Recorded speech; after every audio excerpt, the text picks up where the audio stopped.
9 o'clock at WWRR Scranton Wilkes-Barre. This is a Decades Artist Spotlight. Hi, Dave Wakeling from General Public here.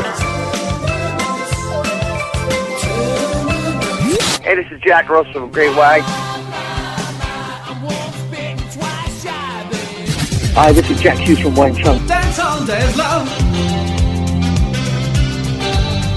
Dance all day. Hi, this is Jerry Buckner of Buckner and Garcia.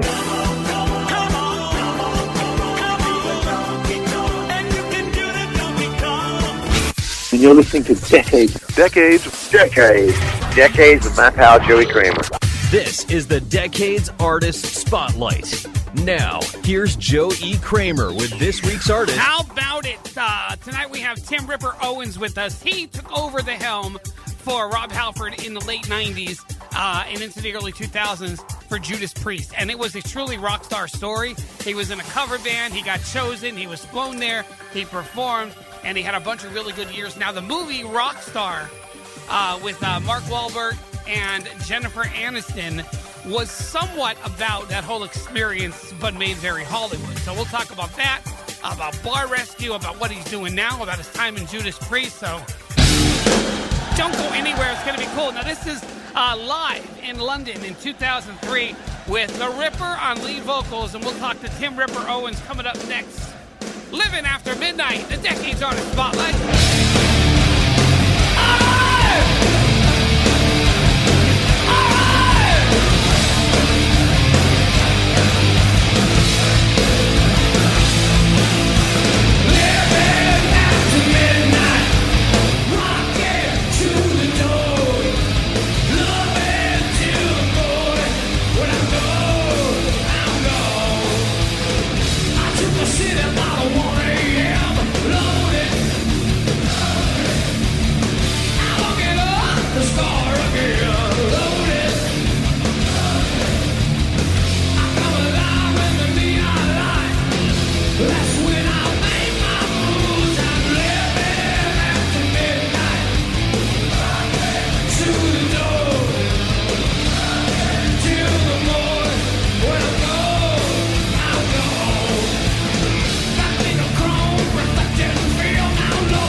is the Decades Artist Spotlight with Joe E. Kramer, this week's artist. We are on another Decades Artist Spotlight, and tonight we have the ultimate rock star with us. We know him from Iced Earth, Beyond Fear, Yngwie Malmsteen, and of course Judas Priest. Of course we know him from Judas Priest. Mr. Tim Ripper Owens is with us in the spotlight. What are you laughing for? I don't know if I would say the ultimate rock star, but I'll take it. But well, you lived a life. I mean, who comes from a tribute band and gets to play with Judas Priest? I mean, that's everybody's dream. Well, I got to be honest. I live it all the time. I mean, this past weekend I was in L.A.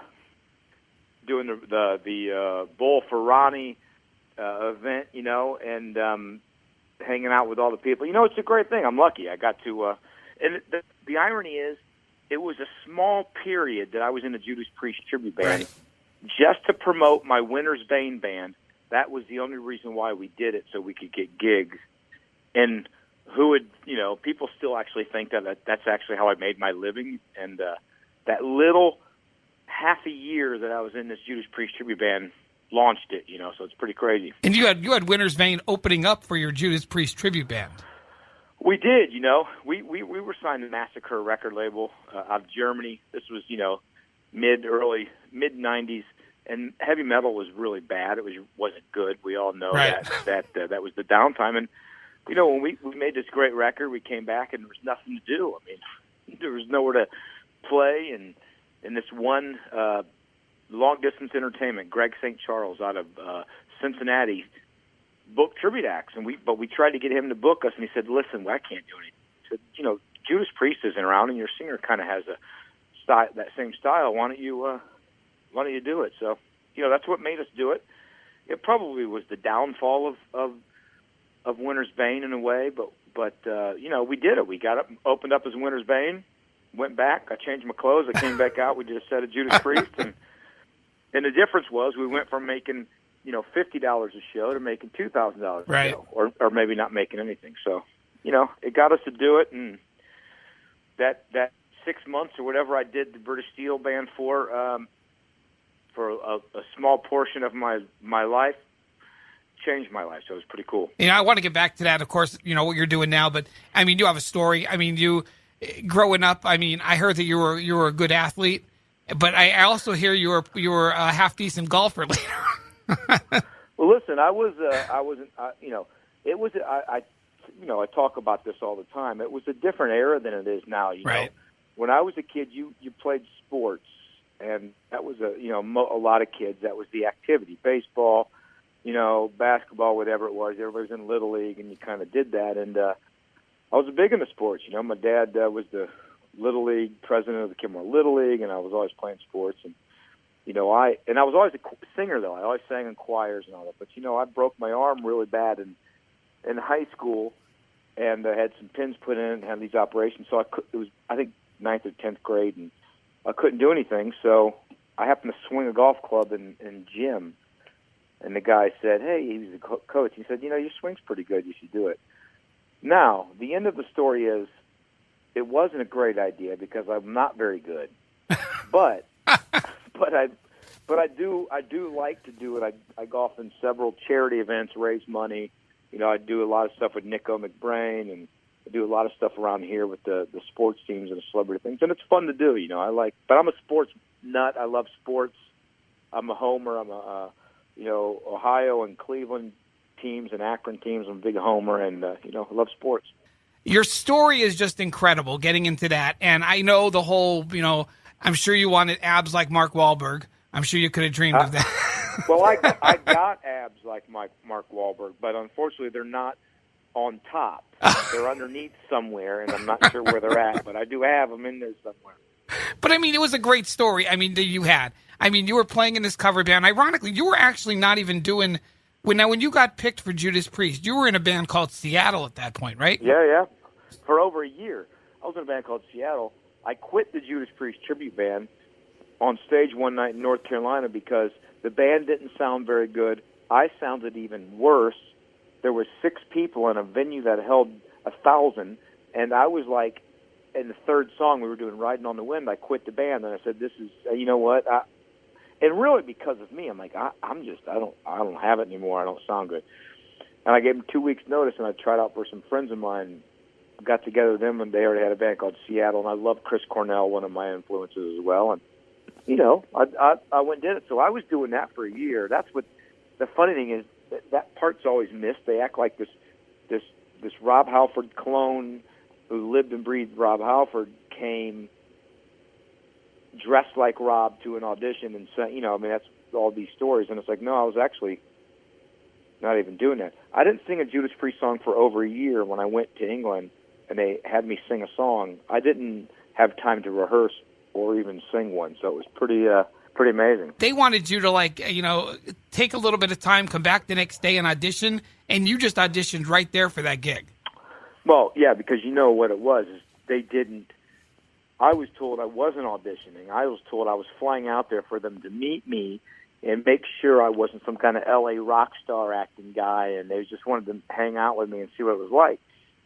So, like I said, I didn't sit home and practice to a song. I didn't even know what was going on. I didn't sing a Judas Priest song for a year. Yes, I got there. They're like, hey, let's, you know what? We'll go out to dinner tonight. We'll hang out, and then tomorrow we'll get up and sing a song. And I was like, holy crap, you know. And I'm like, you know what? Let's just do it now because, you know, I'm going to be worse tomorrow. I'm not going to be able to sleep, and it's probably going to be worse. So let's just do it.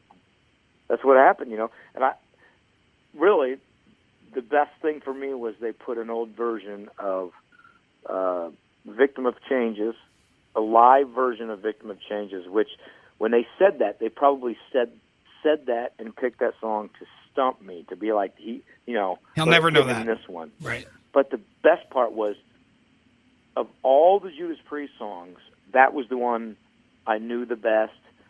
I used to sing it. I gave it my own twist, and I felt as comfortable, you know. And, so they put this old version out of, you know, probably some type in the 80s live version with Rob, took Rob's vocals out, live concert, and had me sing to it, you know. So it was kind of crazy, really. So I'm assuming you never had a Batmobile. Listen, I never had one. I would have loved one. There was a couple things that was never... That's why they were able to change the movie. I mean, they made it look like arenas. I mean, this was the mid-'90s. There was no arenas going on with anybody in hard rock. You know, I mean, AC/DC or Iron Maiden or Dio or anybody, they were playing... Small places. Clubs and small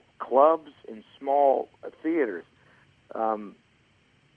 That's why the real story is much better. I mean, the great thing about the real story is I couldn't have been treated any better than I was by Judas Priest. It was fantastic. But, you know, the story of the sex, drugs, and rock and roll that the movie tried to do, you know, I never slept with somebody standing up peeing, girls that stood up peeing. I never had the Batmobile.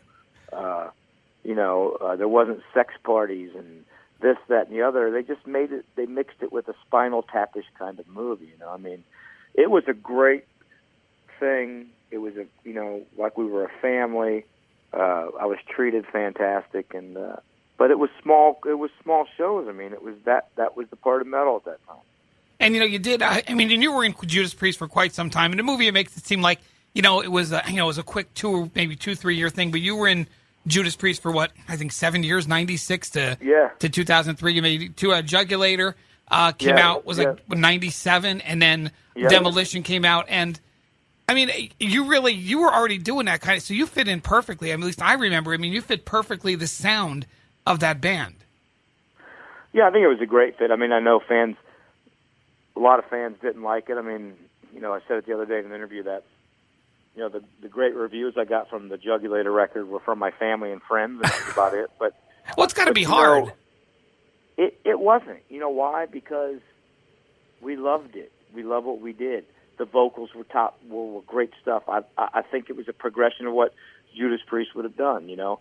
I think it's funny when people say, well, that doesn't sound like Judas Priest. And I said, well, Turbo does, you know. Right. Nostradamus does. I go back and listen to I listen to Parental Guidance, and I'm thinking that doesn't sound like a Judas Priest. That Judas Priest sound later on in their career. I mean, it's a pop song. But the thing about Judas Priest, British Steel. Listen, there was no records like British Steel before they did it. No. There was only like one high note in the whole record. It was a total different record. The thing about all those records I just said, it's not a bad thing. That's what made me fall in love with Judas Priest. Sad Wings, Stained Class, Hellbent for Leather, British Point of Entry, British Steel. All those records were all different. I mean, every record was different.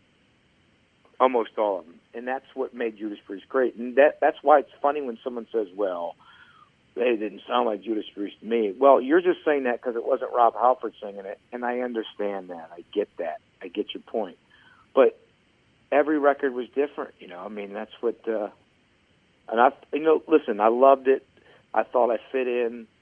I could sing the songs live. I wasn't a Rob Halford clone. I've always been myself. People can say what they want, but it was some good stuff. I mean, when I listen to Demolition now, compared to back then, I'll put like Demolition on. I'm like, man, there's just so many great songs on that record, and I just, it was a great time. I mean, it was an amazing ride. What was your favorite out of the two you did? Which one did you prefer the most? Well, it used to always be Jugulator. It was always it. Because one of my favorite songs was always Bloodstained, and I thought it vocally, it gave everything. But I think it changed to Demolition because of songs like One on One, and that is one of my favorite. Hell Is Home, In Between, Machine Man, which is a great opening track, and Lost and Found, and I just think that. See, I was a big Jekyll and Hyde fan. Yeah, you know what? It's never people's favorite, and it's funny. I don't listen to, I haven't listened to that stuff for years, and I don't know, I did an interview, and or maybe some people was slagging it, saying they didn't like it, so I put it on, and I'm like, man, Jekyll and Hyde it's great, I mean, it's great stuff, and, I've said it before, and I got crap for it, because I get crap for everything I say, but if Halford sang on those records, not saying it would have ever been loved at all, but they would have been looked at differently, at least, And really, the same as if I sang on any of the records he did. If I sang on Angel of Retribution, and it was me singing, it probably would have been looked at differently. There's one thing about you is you don't tie yourself down to one band. I look at your shows and stuff. You just have so much going on all the time. Well, listen, it's what I do for a living. I mean, if someone's a salesman, they don't sell one thing and then give up and stop for the month. I mean, they sell and they do it. That's what they do it for a living. I'm a musician, and I'm fortunate that a lot of musicians want to work with me, so I stay busy. I get to tour solo playing my music, from my career, and I'm pretty lucky. I said something in an interview the other day that, of course, somebody took the headline of it and made it look like it was something bad that I said, but I said I make more money now than I did when I was in Judas Priest. And the whole point of me saying that wasn't that I make great money in Judas Priest, and it was fantastic, but I make more money now because I work way harder. I'm working all year long, and I'm working when I'm home recording, and I'm working nonstop to be able to try and make more money. If I slow down, then I make less. But, I'm lucky that I get to, Charred Walls of the Damned just put a new record out September 23rd, Creatures Watching Over the Dead, and it's a fantastic record. Richard Christie, Steve DiGiorgio, Jason Sukoff, Metal Blade Records. And, people will say to me, you need to put your own music out. And I said, well, have you ever looked in the last 10 years how many records I have out? Your name is all over the place. It's true. It is true. Because you were with Yngwie for a while too. You were on 2 albums with him. It's awesome. Yeah, listen. After Iced Earth, he said, "You want to come out? Let's talk, and maybe you can do a record with me." And I listened to it and got together with it. I was like, man, it's Yngwie Malmsteen. It's a different crowd than what's ever listened to me, so I can try to get some new listeners to myself. But I get to play with one of the best guitar players. Yeah, it's like ever, a guitar god. So it was pretty cool.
This week's Decades Artist Spotlight continues. Now, here's Joe E. Kramer with this week's artist. I could safely say you'll never hear another version of Michael Jackson's Beat It Like That. Yngwie Malmsteen, that was from his album in 2009 with Tim Ripper Owens on lead.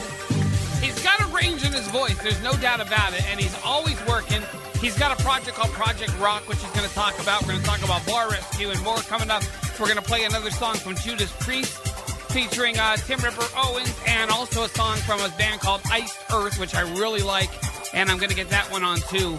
As we roll on the Decades Artist Spotlight, Tim Ripper Owens with us, and we'll return and talk more coming up right here. It's Decades on Total Reach Radio. This is the Decades Artist Spotlight. Northeast PA's 105 The River.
But they'll never really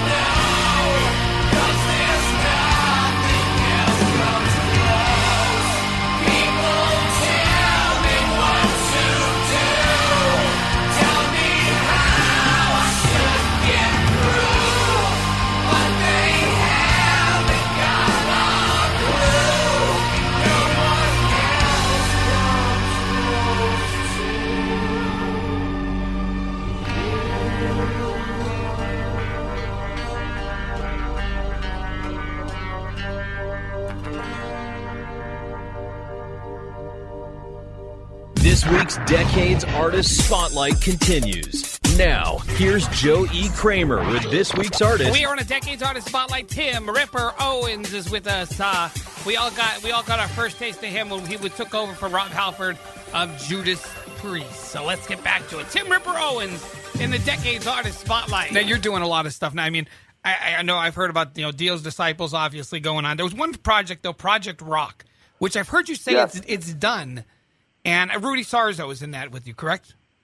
Yeah, Rudy Sarzo, James Kotek, and Kerry Kelly, which is Kerry Kelly and James Kotek really started it. Kerry Kelly, he was in, Alice Cooper, and he's in Night Ranger now. But, we went and started doing songs from our history with Rudy, and so Kerry calls and says, "Hey, I got some music. You want to write some stuff?" And I was like, "Absolutely." And I got to tell you, it's been done. We were getting ready to release it, but Kerry and I wanted to change the name, and we had the name change, and then I think it seemed that maybe James didn't want to do the name change at the very last minute, so we couldn't release it, and we just kind of pulled the plug on it for now. But I got to be honest, it's some of my favorite stuff I've done.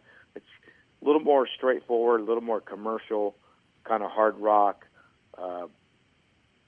I call it more like live hard rock. It's like you could put your beers up in the air and sing along with it. And I got to be honest, I absolutely love it. Yeah, it's done and ready to go. We're just kind of, Kerry's real. The problem is we're really busy. Kerry's really busy touring with Night Ranger now. He's always on the road, and I'm always touring. So, but yeah, it's really good stuff, and I'm looking forward. I've played it to all my friends, and even bands who are really, listen to heavier stuff. They're like, "Man, this stuff is awesome." It's really, really catchy and good. Now, also your other thing you're doing now, at Trinity, and you were Jeff Tate and Blaze Bayley, and I saw the video to "Taking on the World," which is it's a great video. I think it's a fun video. We had a great time making it. The thing is, people are like, "Well, you guys didn't get to sing much," and I'm like, "Well, that's because it was Jeff's. That was on Jeff's record, right? Jeff's song, Operation Mindcrime record. We were just guests doing it, starting the wheels turning. We have a tour coming up right now, and it's really something we're looking at trying to make a record with us three singing and making a really cool record. That's the goal. So our first goal is just to get together, play some shows, see how it works out. We had a blast. Blaze and I, we've all known each other. Jeff and I have tried to do some work together for years, and Blaze and I have done plenty of tours together in South America, and so it's just kind of another idea that we're actually just squeezing in. People said, "Why are you just playing New York and Pennsylvania and Maryland?" And I'm like, well, that's because we've fitted into our schedules, and we can do a tour and a bus right in this, in this kind of area. So we'll see how this works out, and hopefully next year we can, do a world tour maybe and make a record. We'll just see. We're just taking it one step at a time. So what else is on the horizon? You got this going on, but I know you don't stand still for long. You're always doing always something on the horizon. We've been slowly working on some material with Dio Disciples, kind of write some stuff, and Craig and stuff. And that's always been kind of going on. I don't do a whole lot with Dio Disciples just because I'm so busy. I love to do. Wendy Dio is a fantastic lady.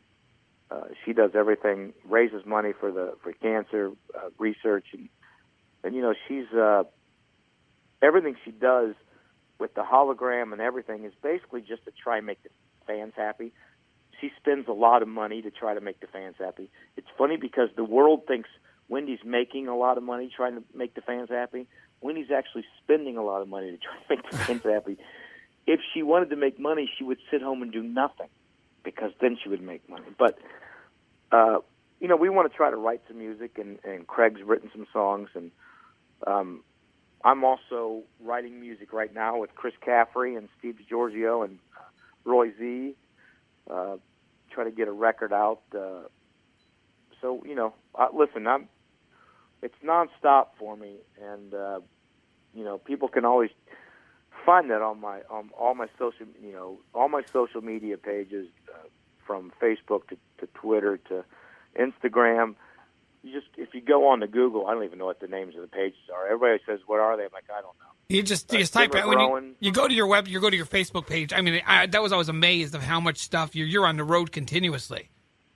Yeah, and I like to promote what's going on, and I like to talk to the fans, and the fans write me, and I talk to them, on there, and there's an official page that you can like. My other page is full up, and I think Instagram is like The Ripper Owens or I don't even know what it is, just because. Listen, everybody took my name, so I had to make a different one. But,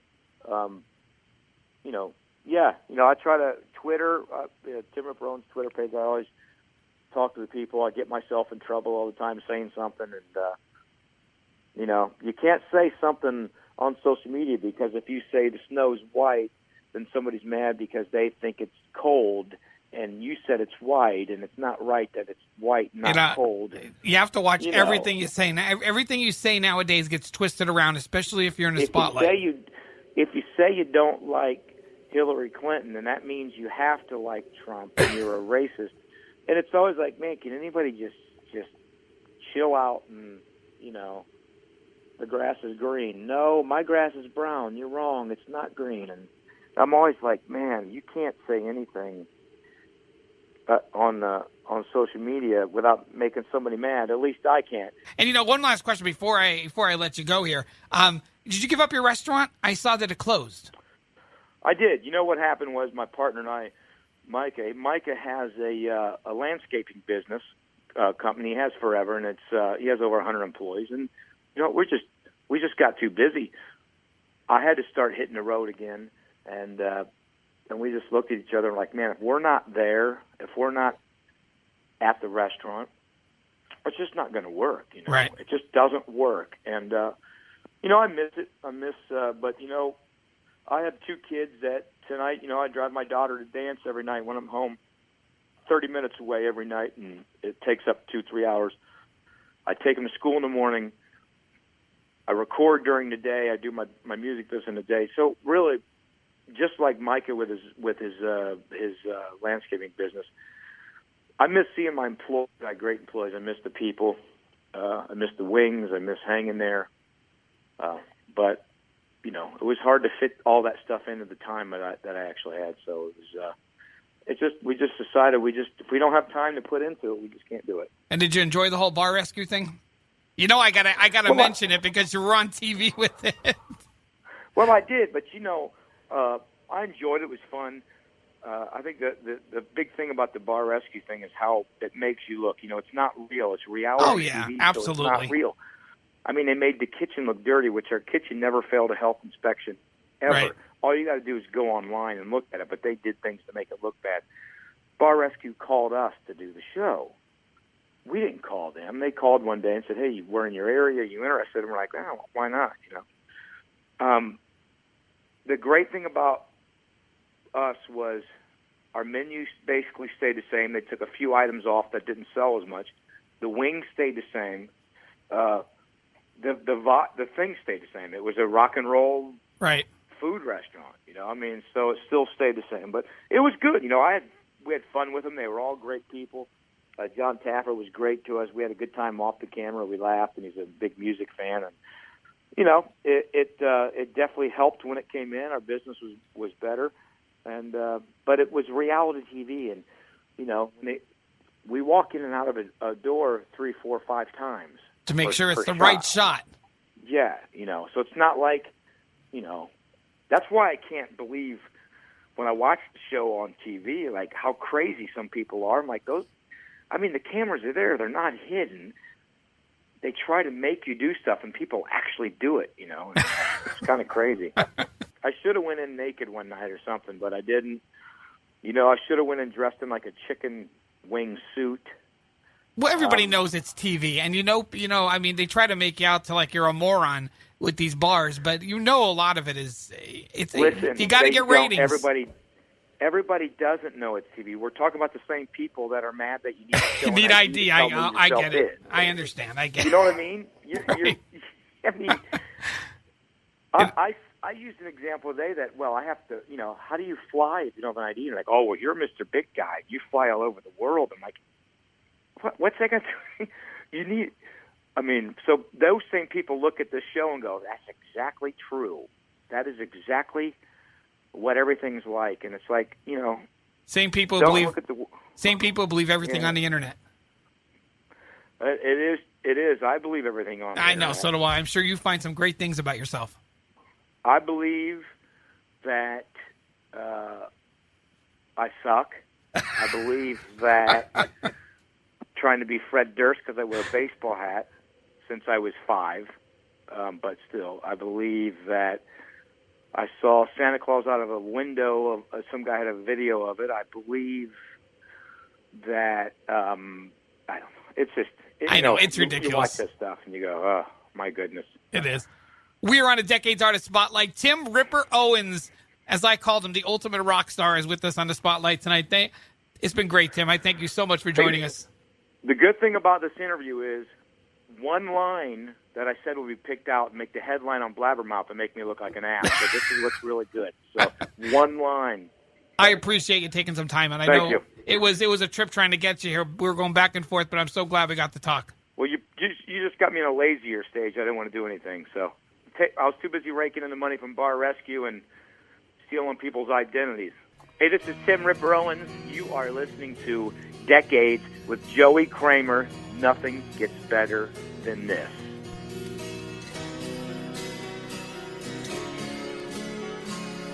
Another day, just like any other.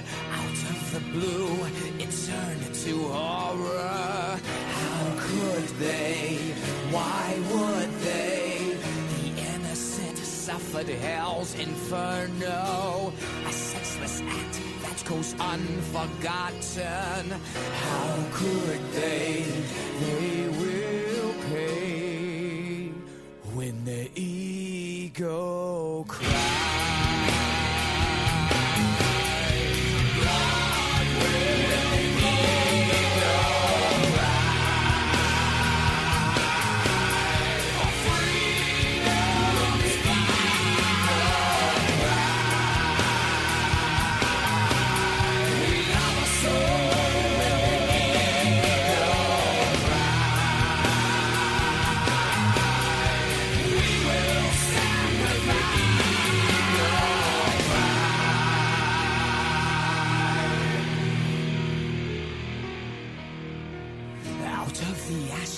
Attempting vengeance, but we are focused, we seek redemption.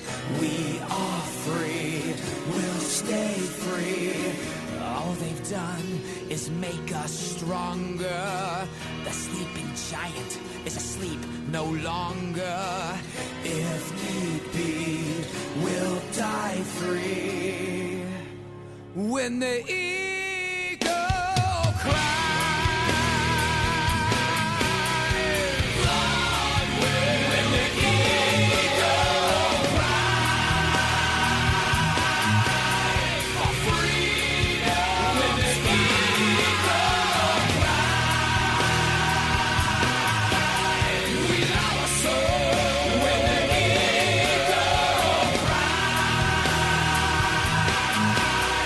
We will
This week's Decades Artist Spotlight continues. Now, here's Joe E. Kramer with this week's artist. We are on a Decades Artist Spotlight, and that was Tim Ripper Owens. Got to thank Tim for joining us.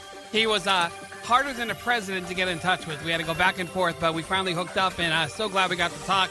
What a story, and what a voice. One of the greatest voices out there, and a great guy, really is. More Decades Artist Spotlights coming up. You don't want to miss it. We have a lot of people on the way. Jack Russell, Stephen Pierce, he'll be with us. We're going to have Mike Tramp back on the show. We're going to be talking to one of the members of Club Nouveau. So a lot of stuff going on over the next couple months. And keep listening for details for the next Spotlight. It'll be coming to a city near you. And we got more decades coming up, too, by the way. 10 o'clock is almost here. More music, and don't go anywhere. Listen around the world at 105theriver.net, decades at joeekramer.com, the Radio Bolt app. And, of course, right here on 105 The River. Hang on.